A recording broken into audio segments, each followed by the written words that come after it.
السلام علیکم حاضرین گرامی، مهمانان ارجمند، قدم های همه شما را به این تالار با شکوه صمیمانه خیر مقدم میگوییم.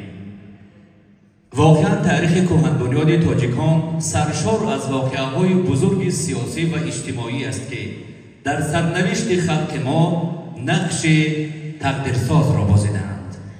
بله دوستان گرامی، مهمترین عمل بهر رشد استقلالیت کشور 16 نوامبر سال 1992 در قصر ارباب شهر خوجند باستانی برگزار گردیدن اجلاس 16 شورای عالی جمهوری تاجیکستان دعوت 12 می باشد. این اجلاسیه و اسناد حقوقی آن در حفظ دولتداری ملی و انکشاف نهادهای دموکراتی در تاجیکستان نقشی معین کننده بازید.